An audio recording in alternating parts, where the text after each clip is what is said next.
What's up, dorks? Jurassic World Dominion just dropped, and we just got out of the theater. We're gonna let you know exactly what we think in a very honest review. I wanted this movie to be so good, man, and it has its moments. It's got some great practical effects, which I think was very much lacking from Jurassic World and Jurassic World Fallen Kingdom. I think action movie wise, this movie delivers in a lot of ways. If you're going in just to have a good time at the theater, you're probably going to have a good time. It was a good popcorn flick. I think it's really a tale of two halves for me. I feel like in the first half, it's kind of Mission Impossible. So I just felt like throughout the whole movie, it was just kind of confused on what it wanted to be a little bit. And I think it's probably about 30 minutes too long for me. With that being said, though, the original cast still had all the chemistry is still there, which I really enjoyed. I think if nothing else, it was a decent love letter to the good times we've had with Jurassic Park along the way. But as far as the true ending to the franchise, which I don't think any of us actually think it is, but that's what's advertised as, I think it falls short in that area. I think my favorite thing about this movie is seeing all the dinosaurs just kind of naturally going into the human world, making nests in skyscrapers, and like just herding cattle is just as normal doing it with dinosaurs as it is cows. Like, it doesn't matter in this new world. We've all just kind of lived with it. I am glad, though, that they didn't do as much with the genetic mutation dinosaurs like they have been. A forgettable villain for me. I think walking away from this movie, you're really caring about the main characters and the dinosaurs. The villain was super forgettable. I would say the villain's almost non-existent in this movie. This is why the movie went on a little too long for me. Some of the highlights of the movie for me, I think, are honestly the same as yours. Just seeing the dinosaurs integrate into the human world. But I think overall, man, while this movie did some great things, it seemed like it was trying to do way too much at once. I enjoyed watching Chris Pratt do this maneuver right here. Fucking strongest move in all of fiction. This shit right here, dog. That shit right there, you're fucking done. Moving train, bullet, Thanos, God.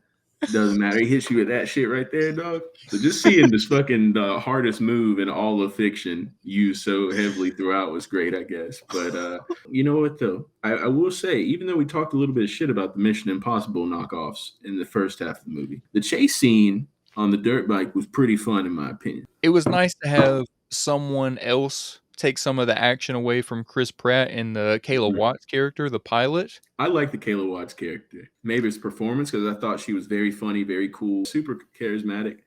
So the Ramsey Cole character, it's not that I didn't like him. I just feel like that whole Biosyn story arc was just kind of underwritten. Very much a main focus at the start of the movie. Seems like they're trying to control the world food supply. If they would just shave off 30 minutes of the villain B plot, the villain of the movie should have been just learning to live with dinosaurs. I don't think you needed a whole third plot with, oh, well, we need the locust, and because of the locust, we got to figure out about the clone girl's daughter and her family. Like, it just turned into all these plots trying to tie together in a almost 2 hour and 30-minute movie.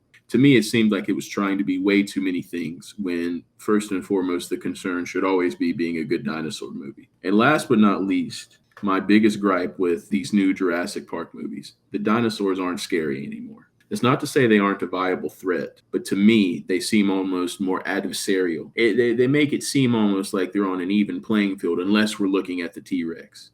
But in this, it just feels so combative and mutually adversarial in a way that just kind of takes away the significance of them for me. This might be our new ranking system. This is a FX TNT USA Today movie. And I'd say that ranking is equal to about a 5 out of 10, 6 out of 10 on a really good day. You come home from a long day of work or school. You've done all your homework. You just don't want to do shit.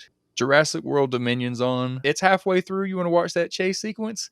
Throw it on, man. But I do think it's better than Jurassic World Fallen Kingdom. We appreciate you watching. Let us know what you think if you've seen it. Did you agree with anything we said? Do you think it's the best movie of all time? Or do you think it's the shittiest movie of all time? We'd love to hear your thoughts. Go ahead and subscribe if you're new to the channel so you can win that next-gen console. And we'll see you in the next one. Peace. Just the whole thing. A lot of convenience going on here. It's like, in what fucking universe would you crash a fucking plane and the ice stabilize, but then Chris Pratt at 200 pounds gets out and it's like, it starts cracking. It's like, what the fuck? If y'all didn't know we were in spoilers. What the fuck?